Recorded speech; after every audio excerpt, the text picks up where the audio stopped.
എന്ന് പറഞ്ഞാൽ ബലൂൺ എന്ന് പറയാൻ ഫസ്റ്റ് പടം അത് നാനയുടെ പ്രൊഡക്ഷനായിരുന്നല്ലോ. അപ്പോൾ അതിൽ വർക്ക് ചെയ്തിരുന്ന നമ്മുടെ ഒരു റിലേറ്റീവ് ഉണ്ടായിരുന്നു, പുത്തൂർ പ്രഭാകരൻ ചേട്ടൻ എന്ന് പറഞ്ഞ്, എൻ്റെ എഡിറ്ററോ മറ്റോ ആയിരുന്നു പുള്ളി നാനയിൽ. അപ്പോൾ അതെൻ്റെ മൂത്ത ചേട്ടൻ്റെ ബന്ധുവായിരുന്നു. അപ്പോൾ ഇങ്ങനെ എനിക്ക് വലിയതായിട്ടൊന്നും നമ്മൾ വിചാരിച്ചിട്ടില്ല, എന്നാൽ എനിക്കിതിലൊക്കെ ഒരു ഇൻട്രസ്റ്റ് ഉണ്ടെന്നുള്ള കാര്യം അറിയാം. അങ്ങനെ ഇപ്പം അവരപ്പോൾ ഇങ്ങനെ ഒരു പുതിയ കഥയെടുത്ത്, ഇപ്പോൾ മുകേഷായിരുന്നു നായകൻ, മാധവൻ ചേട്ടൻ്റെ മോൻ മുകേഷും, ഇപ്പം കൊട്ടാരക്കരയുടെ മോൾ, അങ്ങനെ അവർക്കൊരു താല്പര്യം തോന്നി, ഇങ്ങനെ വീട്ടിൽ വന്ന് ചോദിച്ചു. അപ്പോൾ ആ സമയത്ത് ഞങ്ങളൊരു സിനിമയ്ക്ക് പോയിരിക്കുമായിരുന്നു, ഞാൻ തിയേറ്ററിലായിരുന്നു ഇവർ വീട്ടിൽ വന്ന സമയത്ത്. അത് ശ്രീദേച്ചിയൊക്കെയുള്ള പടത്തിൻ്റെ പേര് പെട്ടെന്ന് ഞാൻ ഓർക്കുന്നില്ല. തിയേറ്ററിലായിരുന്നു സിനിമ കണ്ടുകൊണ്ടിരിക്കുന്നത്, അപ്പോഴാണ് ഇവർ വീട്ടിൽ വന്നത്. അപ്പോൾ അങ്ങനെ വന്നു കഴിഞ്ഞിട്ട് അതുപോലെ ഞാൻ ഒരു പടം എടുക്കുന്നുണ്ട്, മോക്കതിൽ അഭിനയിക്കാൻ താല്പര്യമുണ്ടോ എന്ന് അച്ഛൻ ചോദിച്ചപ്പോൾ മുമ്പും പുറമൊന്നും ചിന്തിച്ചില്ല, ഞാൻ പറഞ്ഞു ഓക്കെ പറഞ്ഞു. അങ്ങനെ അതിൽ എൻട്രി ചെയ്യുന്നത്. അപ്പം പിന്നെ അഭിനയിക്കുന്നത് ഇതിനെക്കുറിച്ചോ അതിൻ്റെ മുമ്പോ ഒന്നും ആലോചിച്ചില്ല. ഓക്കെ ആണോന്ന് ചോദിച്ചു, ഓക്കെ ആണെന്ന് പറഞ്ഞു. അങ്ങനെ അപ്പോൾ പിന്നെ ബാക്കി ആകുമ്പോൾ നമ്മുടെ പുത്തൂരാണ് ലൊക്കേഷൻ. പിന്നെ വീട്ടിൽ നിന്ന് തന്നെ രാവിലെ പോവും, ലൊക്കേഷനിൽ പോവും, വൈകിട്ട് തിരിച്ച് വീട്ടിൽ വരും. അങ്ങനെയൊക്കെയുള്ളൊരു അറ്റ്മോസ്ഫിയർ ആയതുകൊണ്ട് നമുക്കൊരു അപരിചിതത്വം തോന്നിയില്ല.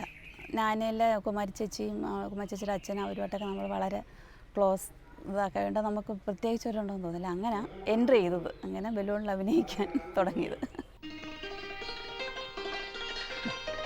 വേഗം വാ മോളെ.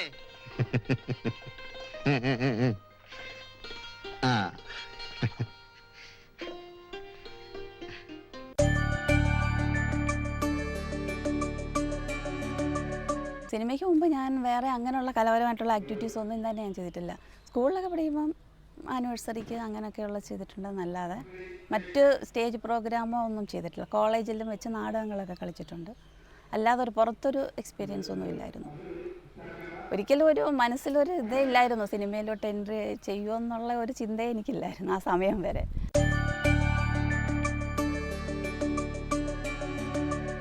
ഫസ്റ്റിൽ രവിഗുപ്തൻ ആയിരുന്നു ബലൂണിൻ്റെ ഡയറക്ടർ, ദിവാകര മേനോനായിരുന്നു ക്യാമറ. അങ്ങനെ അപ്പം പുള്ളിയെക്കുറിച്ചൊന്നും എനിക്ക് നേരത്തെ ആരെയും പരിചയമില്ലല്ലോ, അങ്ങനെയുള്ള ഡയറക്ടേഴ്സിനെ അവരെയൊന്നും എനിക്ക് പരിചയമില്ല. പ്രൊഡക്ഷൻ വിങ്ങുമായിട്ട് നല്ല പരിചയമുണ്ടെന്നുള്ള ധൈര്യത്തിലാണ് ചെന്നത്. അപ്പം പിന്നെ മുകേഷിനെ ഞാൻ പിന്നെ കോളേജിലൊക്കെ പഠിക്കുന്ന സമയത്ത് പലപ്പോഴും മുകേഷിൻ്റെ സിസ്റ്റേഴ്സൊക്കെ SM കോളേജിൽ പഠിച്ച അങ്ങനെ കണ്ടിട്ടുണ്ട്, അല്ലാതെ ഞാൻ അല്ലാത്ത പരിചയമൊന്നുമില്ല. അങ്ങനെ ഡയറക്ടർ നമുക്ക് നല്ല ഫ്രണ്ട്ലി ആയിട്ടായിരുന്നു ആദ്യത്തെ സിനിമയിൽ.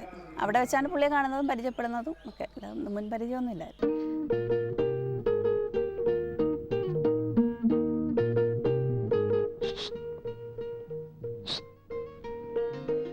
എന്തിനാ വിളിച്ചേ? ഞാനാരെ വിളിച്ചില്ലല്ലോ.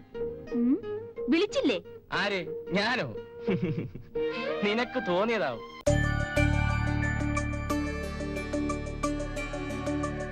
സ്ക്രിപ്റ്റ് വായിച്ചത് കൊച്ചുബാവയുടെ സ്ക്രിപ്റ്റായിരുന്നു. അപ്പം ബലൂൺ അവാർഡ് നാനയുടെ അവാർഡ് കിട്ടിയതായിരുന്നു ആ സ്ക്രിപ്റ്റിന്.